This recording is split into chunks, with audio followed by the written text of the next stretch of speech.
Greetings, nerds. This is Cena Nerd. I'm your host, Sarah Belmont, and with me, as always, is our Mr. Producer, Will Polk. How are you doing tonight, Will?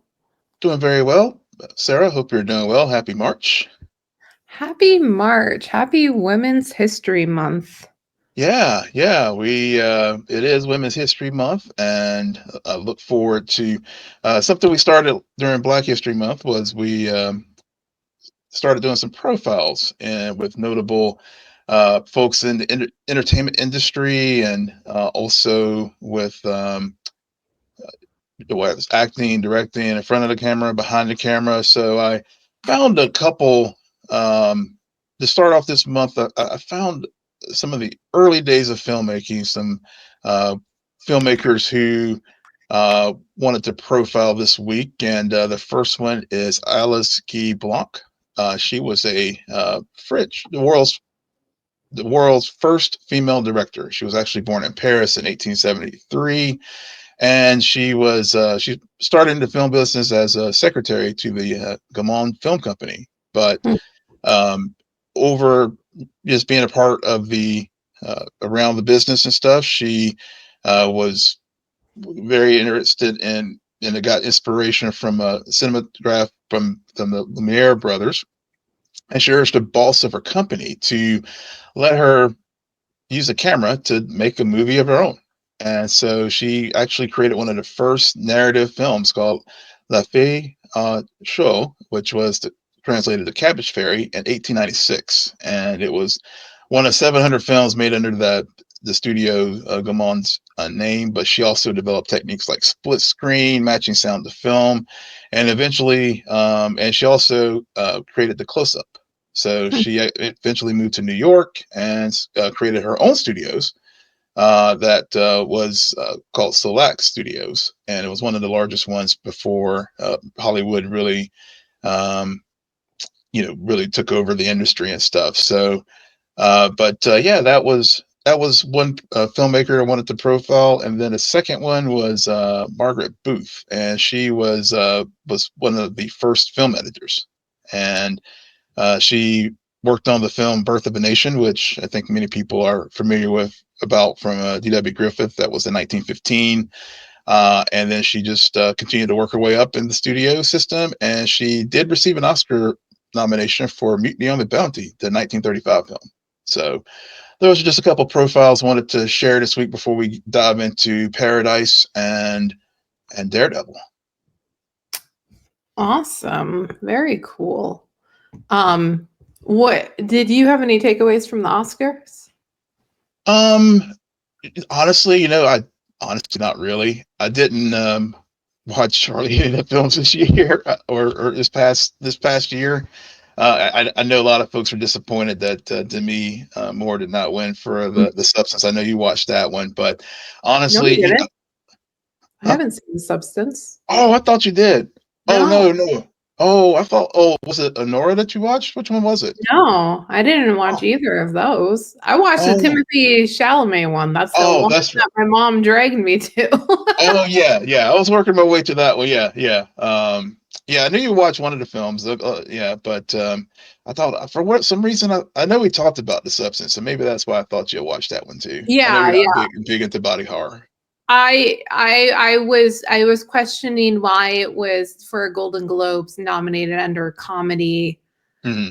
and musical. It just was like interesting. We're stretching dark humor. I mean, we've always stretched dark humor, but still, it's Yeah, just yeah, like, huh. Yeah, yeah. yeah. Because I tend not to watch movies as much these days. Amora is on my list though of something once it becomes reasonably priced to rent or it goes on a streaming service. I'm Yeah. bound to put on and just check it out because I have heard good things. I think it's the curse of, well, once you're a winner and the fact that you won like the major categories, you swept Hmm. them, suddenly everyone starts to not like you. Yeah. Oh yeah. Because you're The no backlash. longer, yeah, you're no longer the underdog that you once were.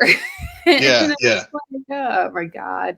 But also all of the controversy surrounding the competitors. Hmm. Um, I kind of figured it was going to go that way, and I kind of figured for some reason I knew I had a feeling that Timothy wasn't going to win, Hmm. and Adrian was going to take it, um, and that's what happened. Just and having seen A Complete Unknown, I he's good. Hmm. He's not great. Yeah. I know in his I think it was the SAG Actor Award he won, he mentioned in a speech how he's on the path for greatness. And I understand that, and I can see that in the works that the projects he's choosing to do and all of that. But that was not the role. Yeah. That was not that was not, because all anyone will compare you to is Joaquin Phoenix Right. in Walk Right. the Line, and that's a very hard act to follow. And it's arguably a much more interesting story than A Complete Unknown. Yeah. So yeah, it Yeah. I again did not follow as much. I always watch Kieran Culkin's speeches because Hmm. they're Hmm. hilarious, and I love how his wife really said that out loud, and he has witnesses that if they'd try for 4 as long as he won an Oscar. Well, there you go. Yeah, he won the Emmy, and he was like, "Well, now we're gonna try for 3." And apparently, that same night, she said, "Well, we'll go for 4 if you win an Oscar." And then the next year, he did. So, Yeah. wow. Well, wow. Well, that's awesome. Yeah. Yeah. Really, I guess really the only thing I did watch as far as nominated films, I did watch Wallace. I finally did watch Wallace and Gromit, Vengeance Most Foul, Oh, which was nominated in the animated category, which I did see that Flo won that one. mhm. But beyond, yeah, so beyond that, I was going to try to watch Wicked, but like you, when I went to Amazon to rent it, it was still, I was very very. I'm like, I'll just wait. I'll just wait till it comes down or goes to just Right. gets on the normal, get to a normal Or streaming there's a thing in another month. sale, Yeah, something. something. Yeah, Because yeah. those renting prices, you're just like, I might as well really? buy it. I could have gone to the theater. I don't Exactly. understand here. Yeah, Like exactly. it's so bizarre, but I think they want you to buy it, so they're Yeah. gonna have high. And the fact that they're being released, being available on those services, granted for a fee, like such a short time after they were in theaters. I mean, Mm, remember in the years of Blockbuster, you had to yeah. wait a good 4 Yeah. months until you could, and all of that. So, True. but True. um, I kept for the last few weeks, I kept wanting to bring up this show, but kept forgetting until right after we stopped recording. But I did recently get into the show on Paramount Plus called School Spirits. Oh Have you yeah, heard I've about seen the show? Yeah. I've heard about the show. I haven't watched it, but yeah. I don't think it's your type of show. Okay, fair It's enough. and I just say that knowing Will. I think it's a good show. I mean, it kept me on. I binged the first season. The second season at that time had already started, and then I got caught up, and it just wrapped its second season yesterday. And it's Okay. funny, when I was watching the finale this morning, I was thinking to myself, I'm like, if this is the last episode, how are they going to go to season 3? I'm not sure, but they figured out a way very cleverly, albeit I kind of figured that was going to happen. Mm, Um, and I think why I got hooked is because I started watching it by just having it on in the background. uh, Because to get through those first 2 episodes of setting the premise of this girl who's dead and finds herself kind of in a limbo at her school where she died, among mm, other ghosts who have died at that same school. That's just the surface iceberg plot explanation okay. about the show. not going into so many details. And then I started finding myself paying gradually, as episodes went on, more and more attention to things, because they did a very good job about, because her best friend who's still alive can see her, there's kind of a link. And you see through her and these other ghosts the mourning of the loss of youth, and also like that grief of their own like unfulfilled life, versus also the grief of those they leave behind. And so when they started tapping into that, I got it piqued my interest, and they did some very good through the people who are alive versus dead, very good parallels that were going on. I was surprised that I found myself as engaged in that. And arguably season 2 is just as good as season 1. So there wasn't like a drop off or anything, or it didn't get significantly better. But yeah, I think it's a decent show to binge, get caught up on, or even to wait until it's over and then binge the whole thing, because I really don't know how many seasons it's got in it. I don't know. Fair enough. As far as other shows that I finally did start Reacher season 3, and it's very good. It's very good. I'm still gotta watch week 5, but I've watched up to week 4 and really have enjoyed it. It is what it is. I mean, that definitely, we jokingly call it dad TV, and it's definitely that. But the overall storyline and the issues that he is getting into this season is good. It really is good, and I swear Alan Richardson, each season he gets larger. Yeah. That I did see some interviews with him and stuff, and I would agree with that. And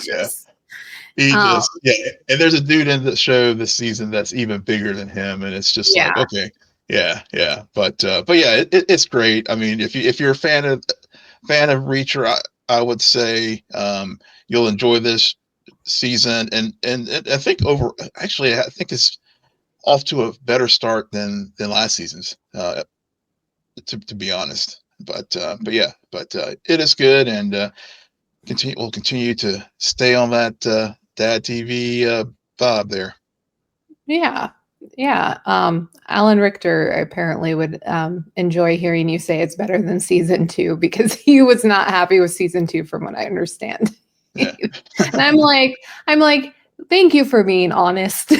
That's one thing I do appreciate about him. He is very candid and very honest. Whenever you see him on interviews and podcasts and stuff. Yeah, that one with Michael Rosenbaum. Like, wow. Yep. All right. Well, that brings us to the big topic tonight. The Paradise season 1 finale. The man who kept the secrets. Xavier and Robinson race to find President Bradford's murderer before it's too late. All right. Well, what did you think about this finale? I loved it. I really did.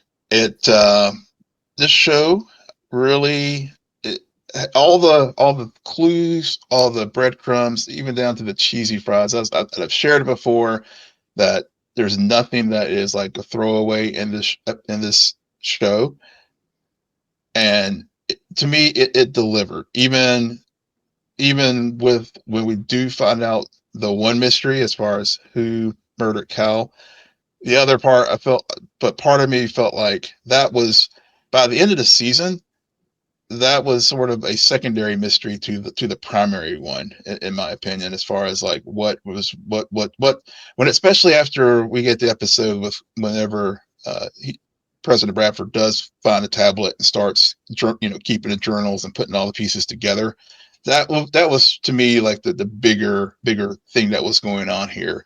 But yeah, I really, yes, it was, it was definitely a different change of pace with,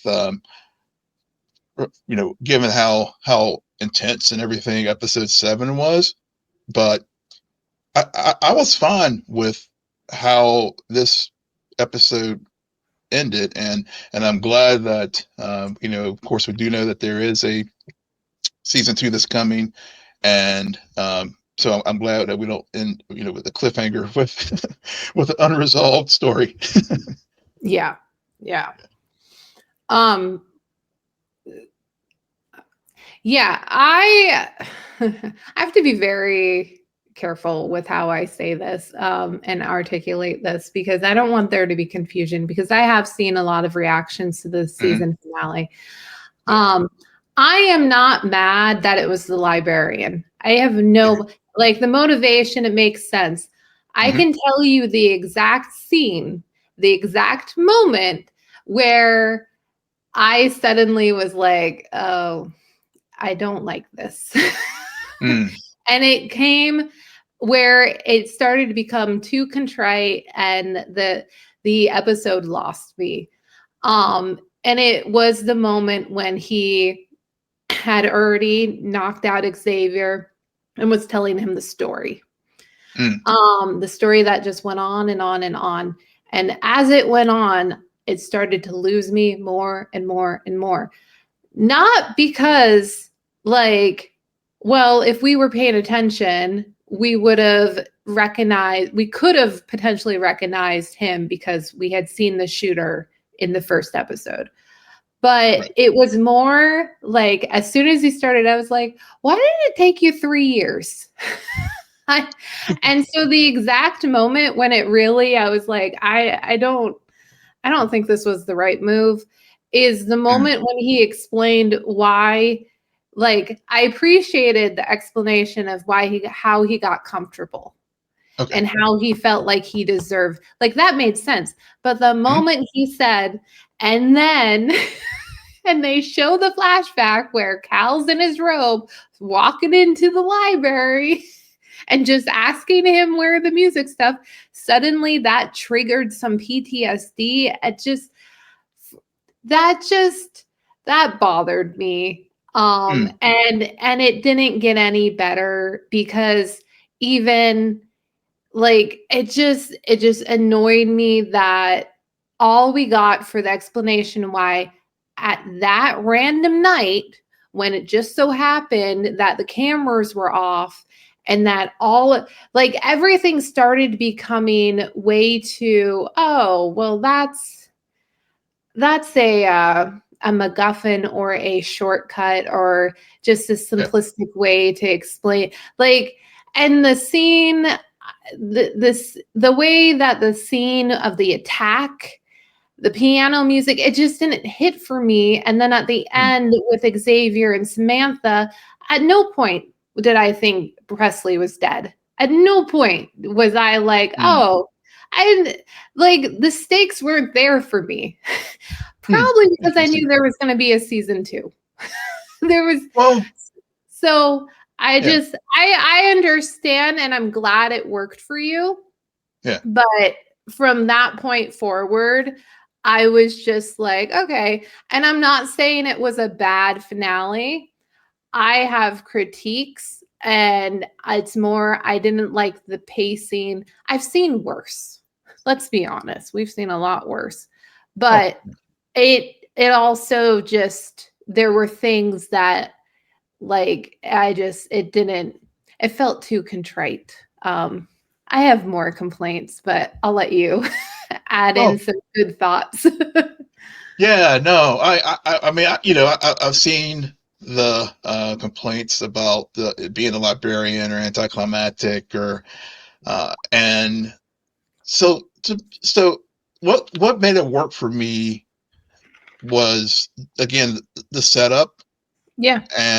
and especially because and it was really, and I guess it just really got into the larger themes, some of the larger themes that we've seen throughout this season Hmm. with again, and with these workers who will never get the benefit of being able to, get the benefit of if and when this incident does occur, which obviously it does, they will be left out.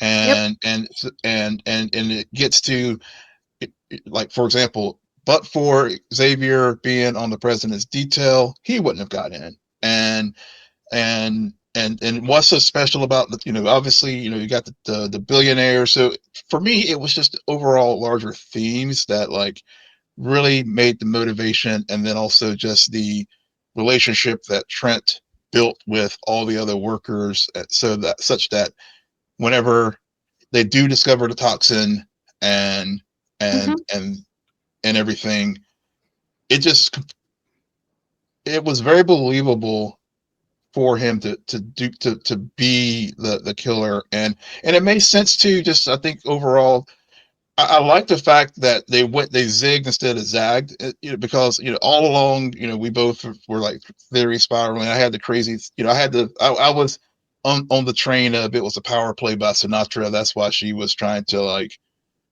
she was the Hmm. motivation behind it and stuff. So I appreciated the fact that they went in the direction that they did, tying it to some of the more larger themes that the show was exploring, uh, throughout the season. Yeah, I agree to an extent. Like the setup of Trent makes sense, and I completely enjoyed the how it connected to the have and the have nots. And it just goes back to last week and the FBI or the Secret Service agent who Xavier is like saying, go here, do this, do that. As soon as they are about to get on the helicopter, he's like, oh, no, no, you stay here. Mm-hmm. And it's that same idea of like, well, why am I'm supposed to, like, this is my job too. It's a very uncomfortable and unsettling thing. However, and maybe this is just because with the difference of our history with this showrunner. Yeah. They use the same composer from This Is Us. And it's Yeah. very clear because I was distracted during that whole opening stuff because that score is so reminiscent of This Is Us score. Oh my Mm, god, it's uncanny.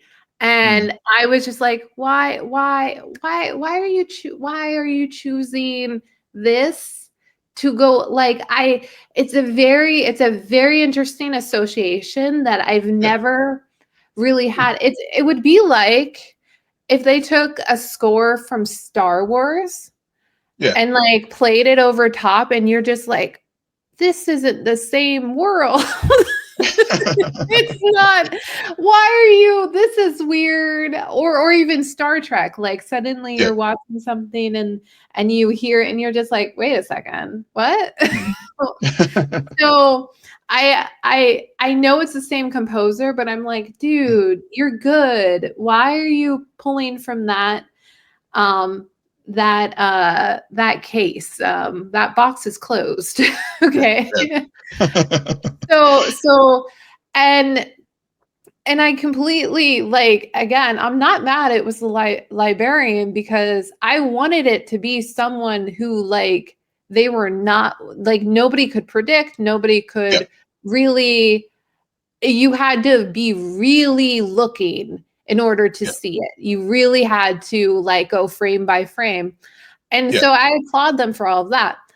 I just don't appreciate the lack of motivation for why it took 3 years for him to finish the job. Mm, That's it. That's it. That's yeah. like the Yeah. one thing That's okay. yeah. Yeah. And That. also, like, that day, like, there just seemed to be, it felt so random. It's like, Mhm. okay, so then one Well. day you just woke up on the wrong side of the bed and went and murdered Yeah. someone. Cool, cool, Well. cool. Yeah.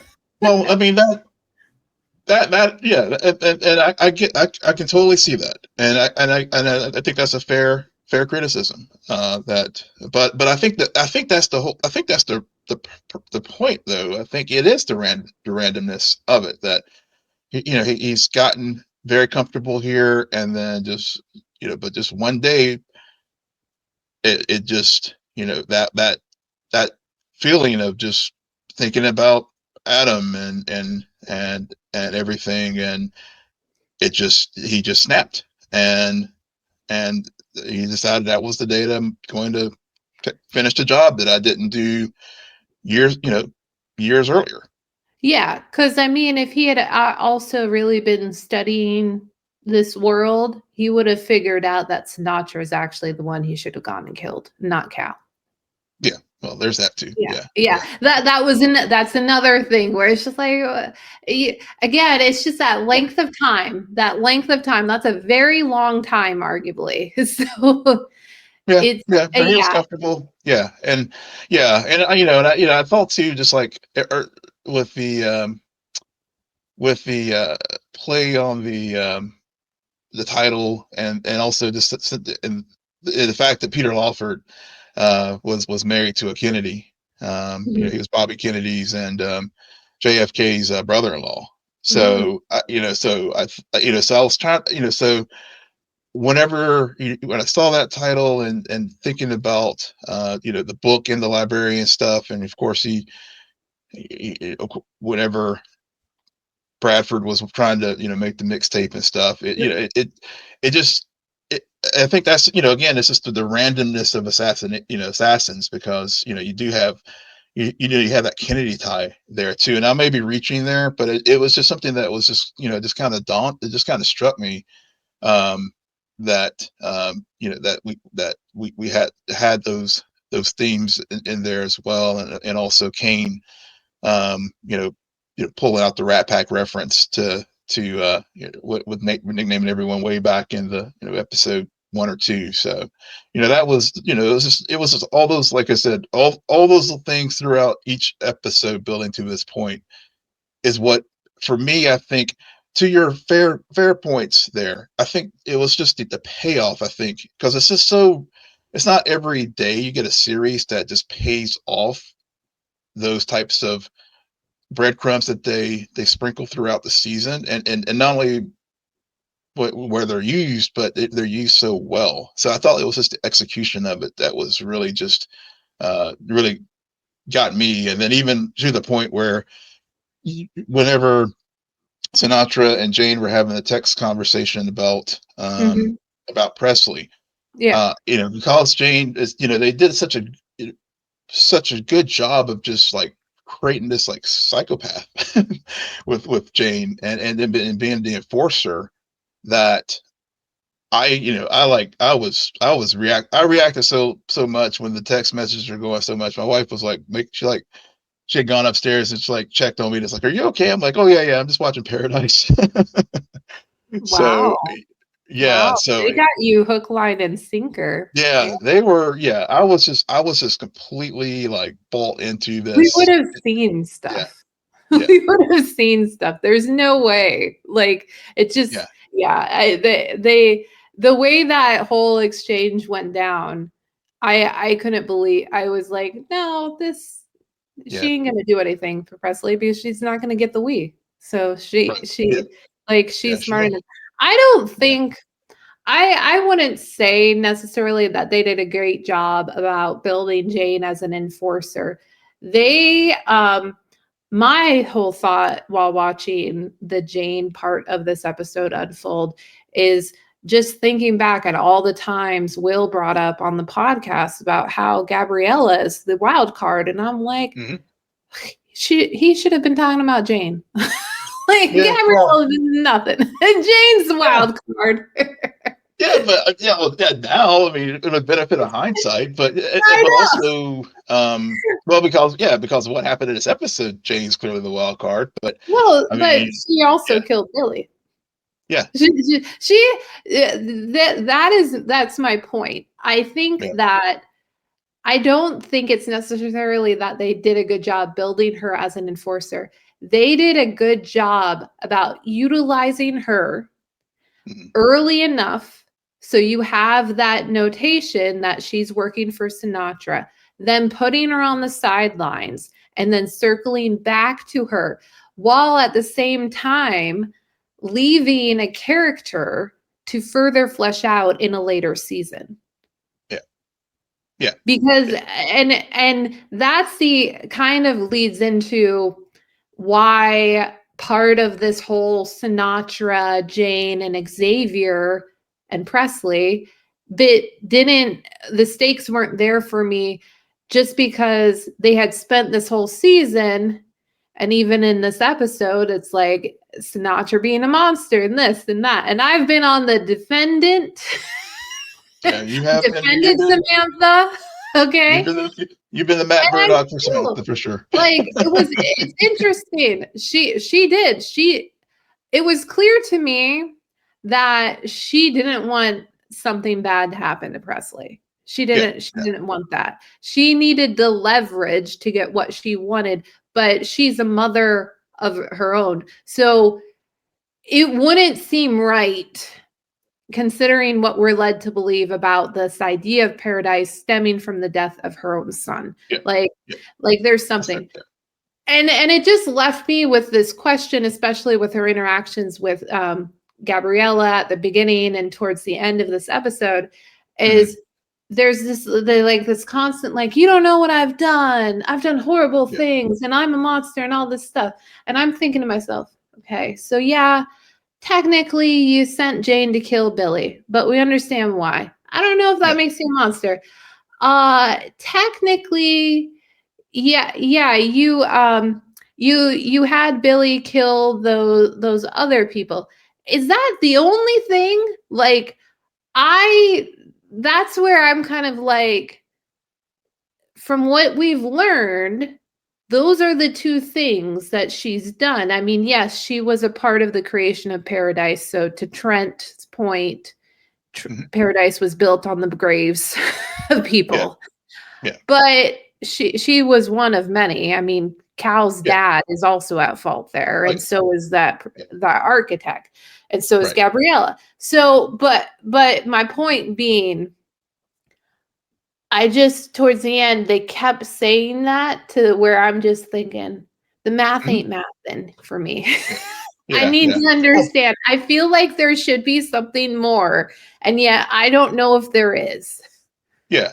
Well, I agree with you that you were vindicated in the that she's not a complete monster when, she was trying to use Presley as leverage, but at the end of the day, she did text Jane and be like, look, stop, stand down, but and then with the whole thing with the we, and I mean, call her, are you crazy? You don't call a crazy person crazy.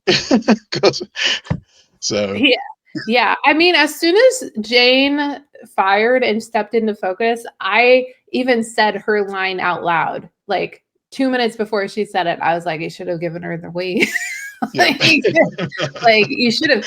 And I will say, because I always have to call it out, like, this has nothing to do, my criticism about the stakes in that scene between Sinatra and Xavier has nothing to do with the performances, because the performances is spot on. And honestly, the performances actually, they're so spot on and is so well acted, and that I think it covers over some of the things that we're discussing tonight, quite frankly. For Will, not for me, because they stuck out like a Thor. Thor. I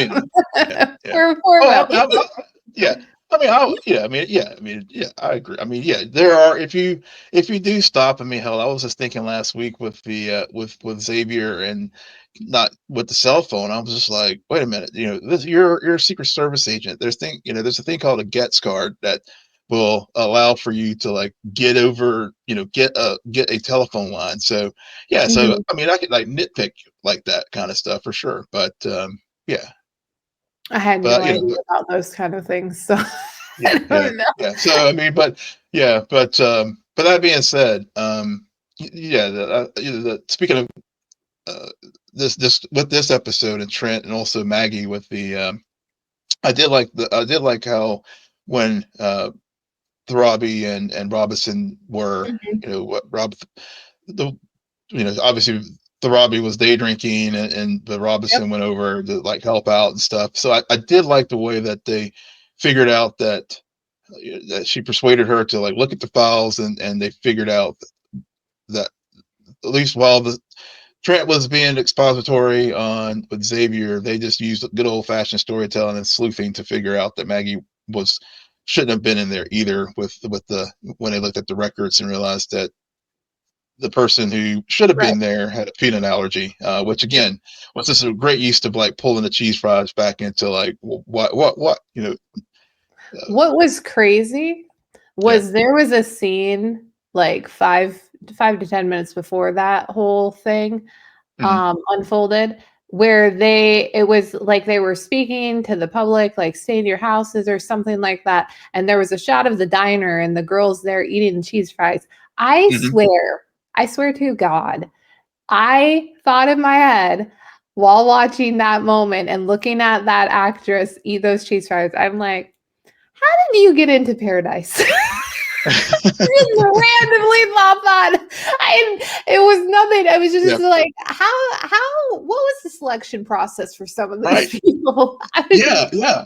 but That's see, it's funny you bring that up because as much as I did appreciate the whole like girl tag team and the day drinking, all that, what and this is where the episode, like, would I say it's contrite. Like they figure that out at the same amount of time while Xavier is like at the going back to the bedroom and retracing mhm. all of the steps and finding the mixtape that I want to know how long Cal's been dead because man, poor Jeremy, he could have had that mixtape the whole time. Well, Yeah. whatever. It's a side note. But and then it takes them what? I want to know how long exactly to find like that nut allergy within like 25,000 isn't Mhm. 25,000 files. Like there's some conveniences Oh yeah. where I'm just like, "Oh my god." Yeah. Yeah. But um my favorite part of this episode and my favorite line of this episode, of course it comes from Cal, is you are the things you love. And if that's Mhm. the case, then you are me. Jeremy, if you don't like this world that I built, that fixed it. Yeah. I really appreciate that ending because of the another iconic moment that happens earlier in the season between the grandfather or the grandson and the Mhm. dead father. Like the way they have subtly dealt with grief in that complicated dynamic. Um, and you've seen the parallels between father and son again. Mhm. Like the execution of that was so good. And I didn't really see that coming until at the end. And then he looks up and he sees all these people walking towards him that, like, yeah, Jeremy, whether he likes it or not, he is his father's son. And so a lot of the reason why Cal was able to go as far as he did in politics, yeah, he has a rich daddy, but Mhm. it's because of that charm that he explains to Xavier in the pilot episode. And I think Jeremy has some of that, and albeit probably a better head on his shoulders. Yeah.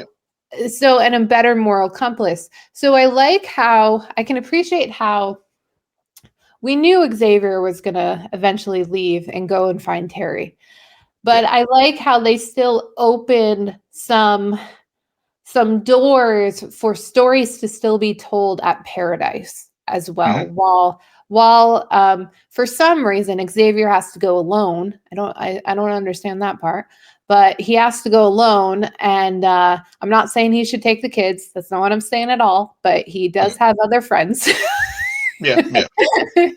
So I just that sets up a season where you're going to be getting Xavier on his journey while Paradise is is figuring out things on their own and Yeah. leaves more doors. Yeah. Uh, yeah. Yeah, for sure, for sure. Yeah, I did like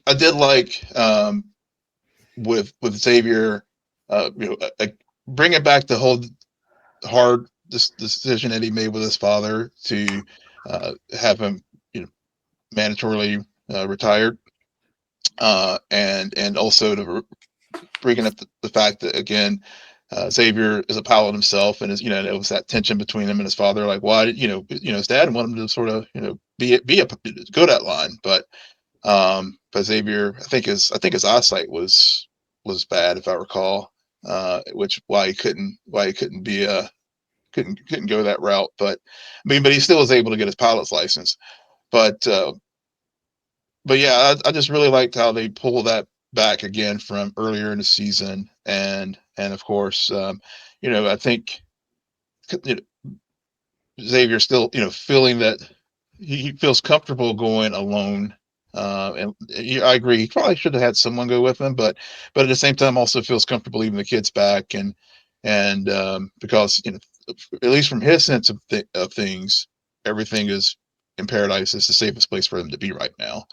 And also just I think Presley. I thought that was a good moment between the two of them when he was sitting there at the table, looking at the book, and seeing that all the notes that Kyle left behind, as far as the with the map, and shout out to the Dewey Decimal System. Yeah, because I know we were all like, we thought that was like probably a registration for a plane or something like that. Never thought that it was like it was like the Dewey Decimal card for the code for the book there in the library, which I thought was another great touch. But yeah, like I said, I mean, I think you're right. It definitely, with Jeremy's story, given that Sinatra is still alive there, and also the other characters that are still there in paradise, in the bunker, definitely will next season will get two two two parallel stories maybe, and hopefully they'll figure out some ways to have some flashbacks to Cal and Billy too, because I mean, James Marsden was just great in this show, and hopefully we could see some more of him. And maybe, especially if Kane is still there, so maybe it may be some things with his dad, as far as we just learn more about, especially since they introduced, the making of this bunker, and there's still some stories and stuff that they can, that Oh, we can, there are yeah, a lot go of there, stories to be yeah, mined. yeah. So, So and we our know that, yeah, we know there's 3 seasons. Fogelman did say that season 2 has been is done, is it's written. been confirmed, and yeah. Yeah, it's confirmed. Though the show is written, because he's like us, where he's like, hey, I'm a TV viewer too, and I don't want long breaks in between seasons. So I think he mentioned an article at Deadline that they're planning on starting production in about a month or so. So it's very, so with the goal of having season 2 come back in early 2026. Um, so hopefully they will be able to stay on that schedule. All right. Well, that brings us to Daredevil Born Again, Season 1. Heaven's half hour. Longtime rivals Matt Murdock and Wilson Fisk attempt to move past their darker personas to serve New York, but their past resurface, reintroducing the world of Daredevil. And actually, this episode can easily be summed up in a toast that is made during the opening scene, which says, "To Cherry, may you be in heaven a full half hour before the devil knows you're dead." Will, what did you think about Yeah. this episode?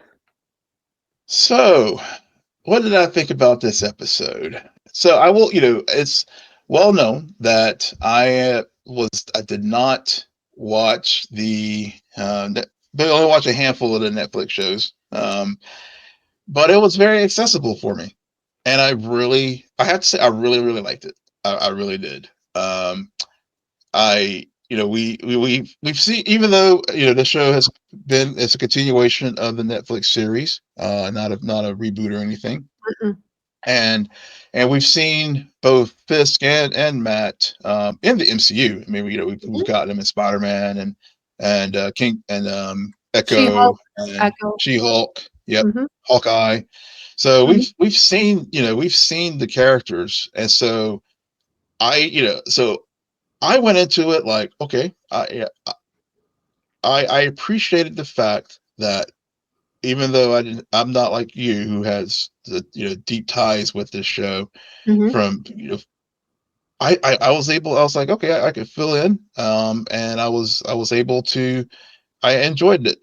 They set things up, and they did it in a way that was interesting, and I really got, at the end of episode one, the scene there in the diner with Fisk and Murdock was everything I needed. Okay, I'm like, I'm on board. Yeah. Yeah.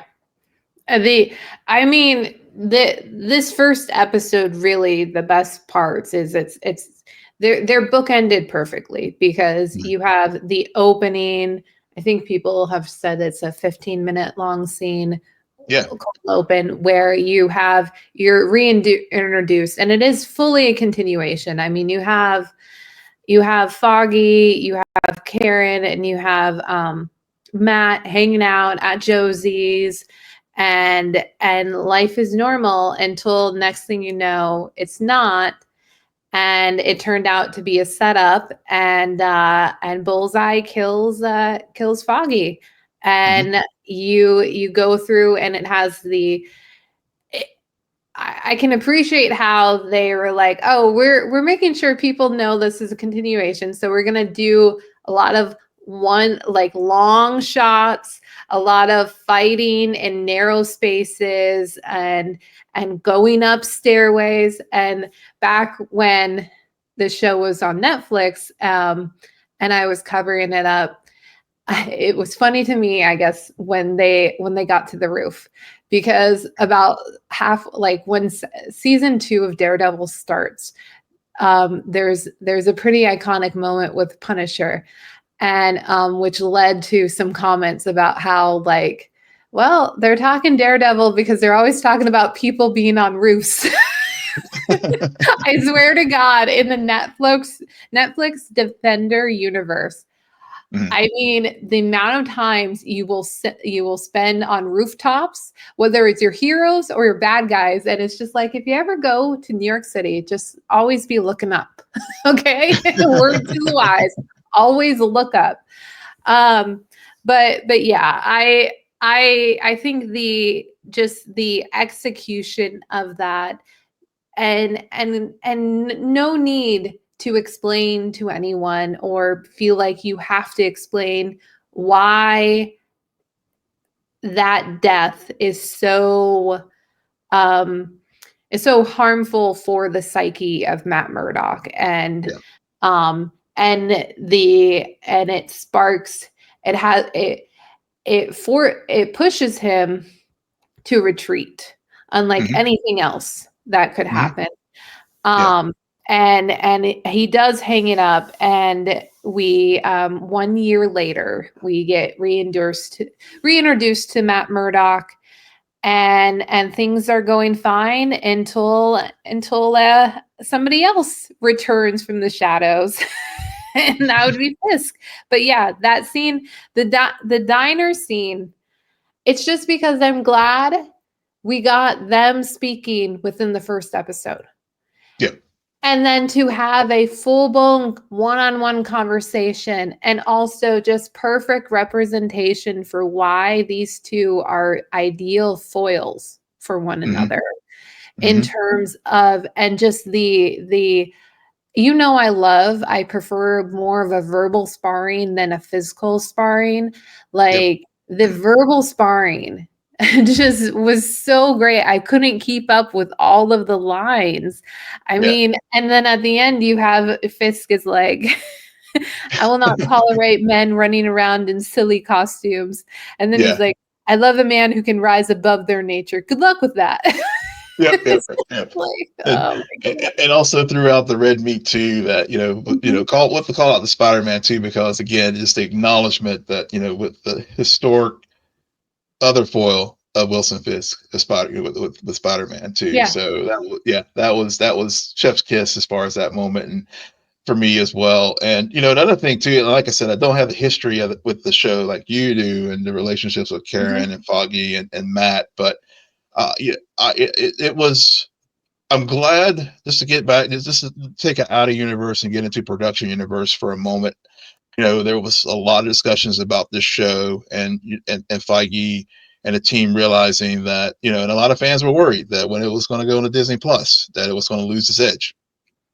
And I would like to hear your thoughts of whether or not it is lost its edge. And there's only 2 episodes, um, but your Uh-huh. familiarity with it, I would like to hear. But I'm glad that they went the route that they did, scrapped whatever they had originally shot, recycled what they could have, and then brought back Karen and Deborah Ann Woll and the actor who plays Foggy, because that that was the right creative decision to go to make this show work for people like me who are probably familiar with Daredevil, Matt, more so from seeing them in the MCU, and also just and people and listening to people like you talk about it. The Netflix show. I mean, I did watch some of the other Netflix shows, as far as Jessica Yeah. Jones and Luke Cage. But yeah, I thought that was definitely from a storytelling standpoint. And I, as soon as Foggy, when he, whenever he had the little nod, what was the line? I'm paraphrasing here, but acknowledge the past, but look to the future, or that's it was right when they Yeah, were they leaving were the bar. talking about nostalgia. Yeah, nostalgia. I also said Allow nostalgia as a reference to the past and hope for the future, future. something like Yeah, that. and when he In said a that, way. I was like, oh, he's dead. I did. So, I didn't expect anyone to die in that scene, but as it went Mm, on, and clearly when he got shot, um, so, and I'm sure comic book nerds are going to come after me for saying this, but I'm not a comic book nerd. I've never read the books, but from what I understand, because this was brought up back when Daredevil first premiered on Netflix, mm, about this series, and I believe it's called Born Again. yeah. And the whole premise is that Bullseye was Hmm. given an order from Fisk to kill Hmm. Karen. So when Foggy went down, I actually was like, "Oh God, Karen, they're gonna do it." This is why at the beginning, or when casting announcements, like I remember you telling me, "Yeah, Foggy's gonna return for Daredevil," and I'm like, "Well, Karen has to come." Hmm. Yeah, and then I think they and brought then him back at with the same time. Yeah, yeah, and then well, no, there was a delay. I remember that's right. this. Like, I Yeah. feel like even Bernthal was announced before Karen was. There was a delay. Mhm. But now I'm starting to figure out like Karen's gonna have a bigger part. And they could still do this. They could very well. I mean, seasons 2 already been greenlit. Yep. That they actually reserve Karen's death to the end, because we all know I'm not a Matt Karen person. I'm a Karen and Frank person. Yep. So do not Disney Plus, Feige. If you do not allow me some sort of closure for this romantic entanglement, this thing that never was, I will turn off my subscription, or at least suspend it for a month.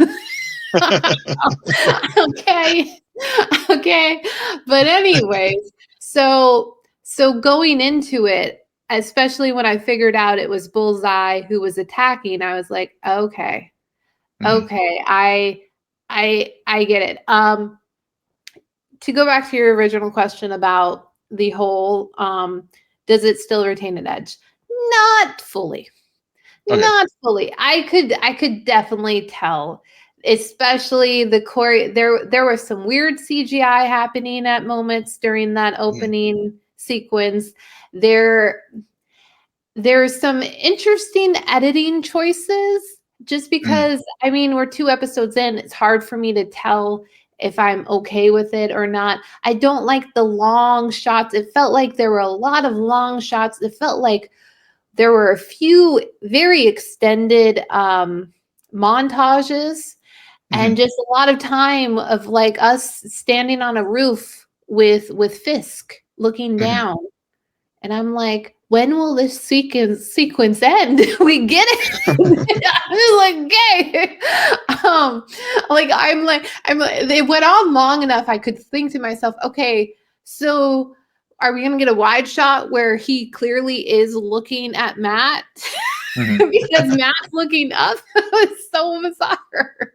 I just, so I think it will never have that same edge, because part of the reason why Daredevil season 1, the reaction is because it was very fresh.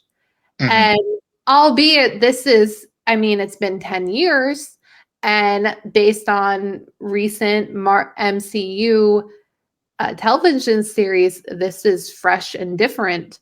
Yeah. But it's in, because of where it comes from, it's never going to be like as fresh, if that makes Mhm. sense. Yeah. Yeah. That Um, makes sense. Yeah. Yeah. yeah. I don't.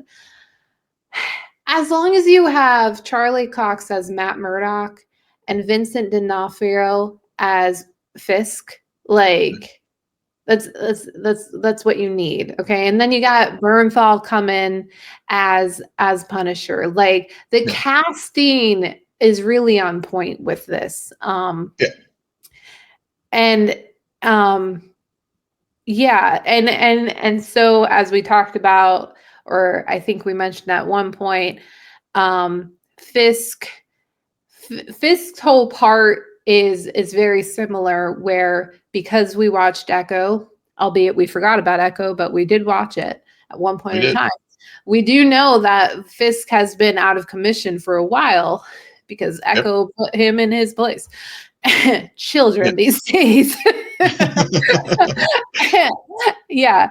And so he comes back only for Vanessa to be queen bee, and there be some trouble in paradise for them. Yep.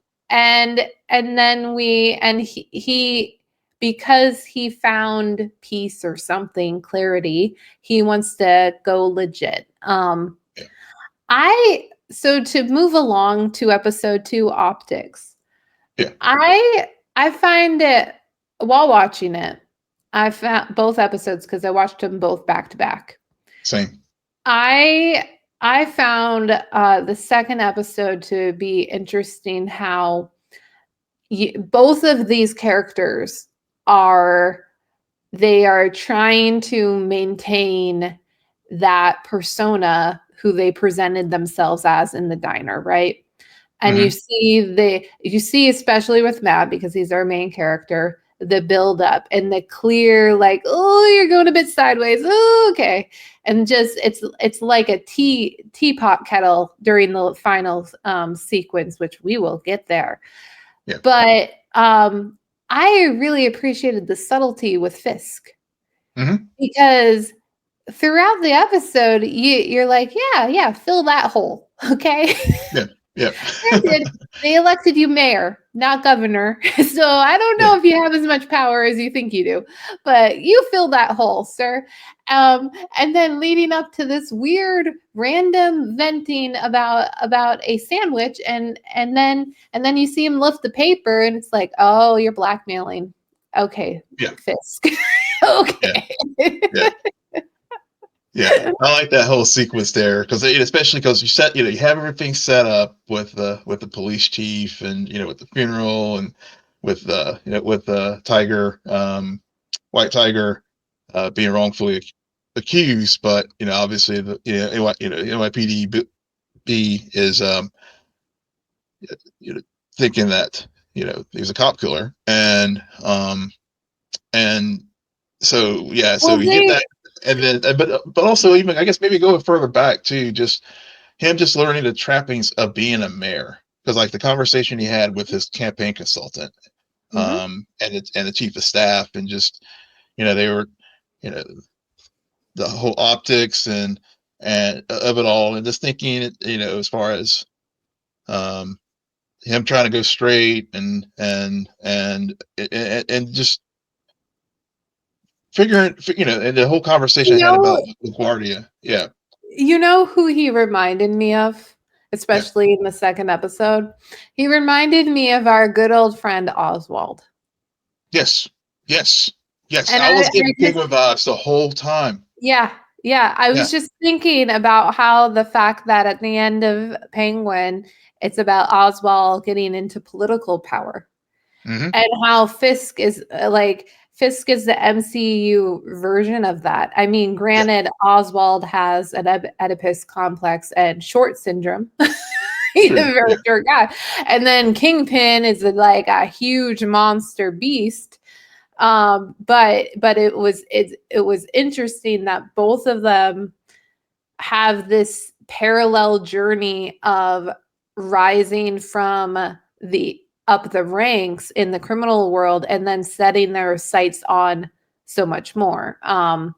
The bigger political game, politics is very similar to crime. Yeah. Let's just be honest. And I think that's why the comic book writers were able to set that trajectory for some of these iconic villains. Mm-hmm. Yeah. For sure. For sure. Yeah. That's I was, as I was watching the episode, I'm glad you brought up Penguin, because I was getting that same vibe as well, with the aesthetic, and also just the Fisk in particular, and also just a particular real world person too, but I won't go there. But you were not shy about that at all. Not at all, not at all. But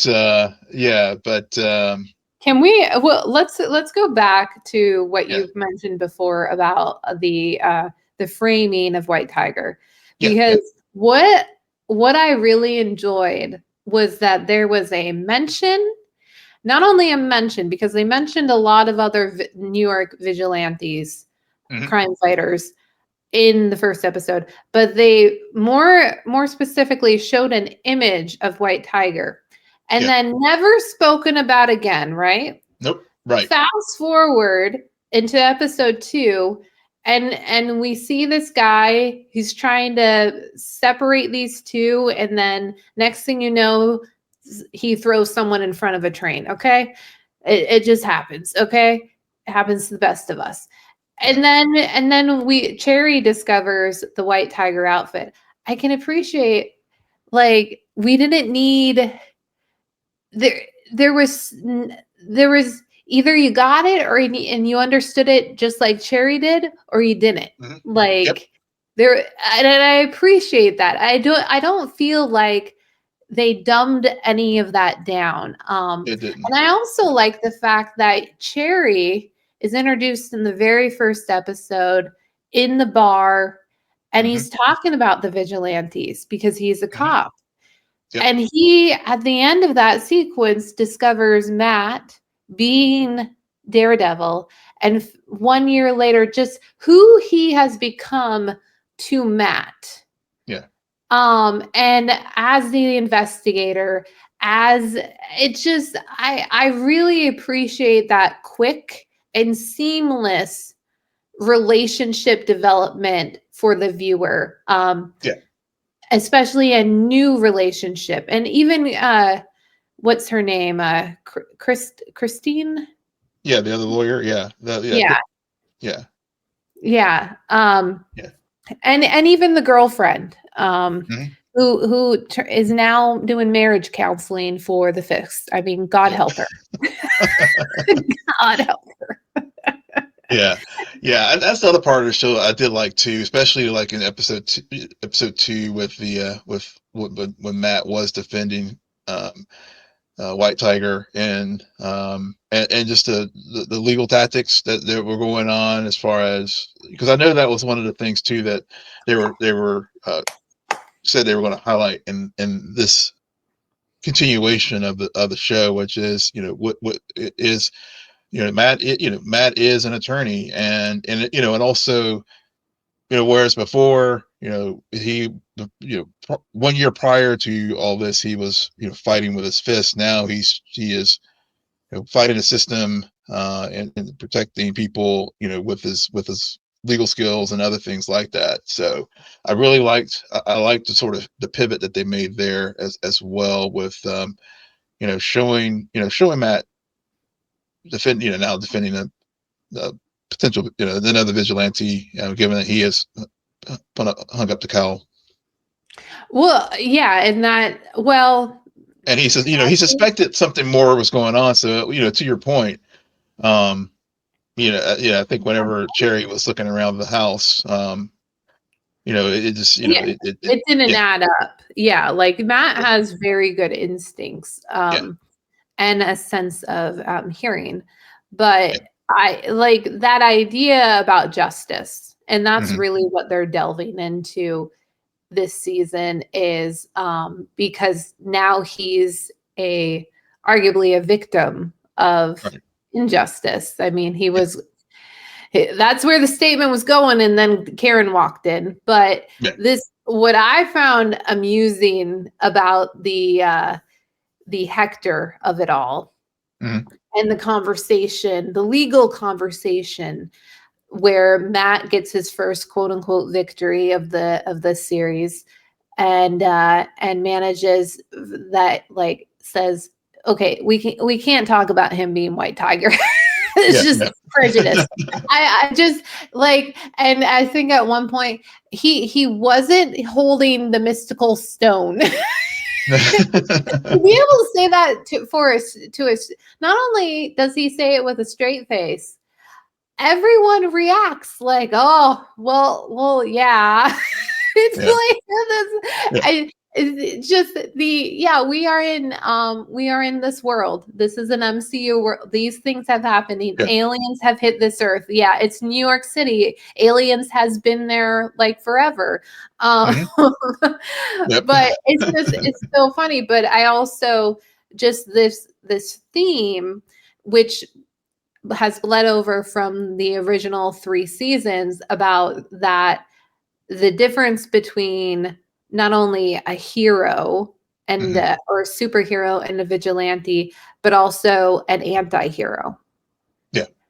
Because in an anti-hero, we get more from once Punisher arrives, which, I'm sorry, Disney Plus, work on your freaking marketing. I don't want to hear any monologues from John Barnthal until I watch the show. Okay, stop playing these. I swear to God, I'm so angry at them. And then I like how I have the subscription where ads play, and they're playing ads for Daredevil. I'm like, I'm watching it. Why are you trying to sell me on a show I'm watching? It makes no sense. Yeah. Speaking of Punisher, did you notice the Punisher tattoo on the cop at the end of episode 2? Yes, and from what I understand, that means he is a dirty cop. Yeah. He's a dirty cop, and like okay, let's get into the final scene. So the final scene is Matt chasing down Nikki, who is the only witness to prove that Hector did not actually kill this detective, this police officer who was undercover. Quickly after he finds Nikki, so do the NYPD, who are out to get them. And then this is the best fight sequence we've gotten. Oh yeah, like, for sure. Yeah. This was so good, and this was really like, yes, this scene. If we can go back to that original question about the edge, did they retain the edge and the violence? And it wasn't violent for the sake of being violence. There's a clear difference. Go watch an episode of The Boys and then come back. Yep. Very different. And I love The Boys, but sometimes they go too far. But it was so well choreographed. I remember when we were watching Echo and we saw Daredevil's scene, and I told you, like, this choreo is Daredevil choreo. Like, I don't know who they have on it, but the hand-to-hand combat is just so well choreographed. It's great. And also, and I want to hear your thoughts on this, because I found it a very interesting observation. Sure. When Matt is on the floor and the gun is pointed to his head, who is he saying don't do this to? Is he saying don't do this to the police officer, or is he saying don't do this to himself? I took it as he was talking to himself. Okay, interesting. Okay, wow. I should have, for some reason I was thinking it was the other guy. Just Yeah. like, Well, don't do this. Like, yeah, don't and I do guess. this. Yeah. No, I guess the reason why I thought that was just thinking back to the first episode, Mhm. and trying to turn over a new leaf, and he just he's really trying to get past that life, and then especially when his reaction at the end really Oh, just doubled down for me, that he was just like, fuck, I'm trying to not go down his path again, and here we are. well, it's more fuck. Fisk was right. Yeah, and that's. Thanks for clarifying. Yeah, Yeah. That moment of him screaming, I was like, yes, end scene, moving on. Like, that's yeah, it. We don't need anything else. We don't need a montage or anything, yeah, because I don't know. His fingerprints are all over the place. yeah, The blood, he clearly killed those guys. Like, it's and the fact he's already he's representing a mm, an accused cop killer, only for yeah, him to have just killed two cops. yep, I get it, self-defense arguably, but yeah, at the same time, like, I do appreciate an ending of an episode of television in this genre where I'm like, okay, well, how do they get out of that? They better have a good way. I know they're going to, but how do you clean that up? You get yeah, Cherry on the phone right away. yeah. Jerry, get here now. Get here now and bring some, I don't know. So Yeah, we got some bodies to get rid of. We got some stuff to yeah. do. We got some bodies to get rid of. We got some fingerprints to like clean up. Yeah, Yeah. we got to make this place clean. Yeah. But and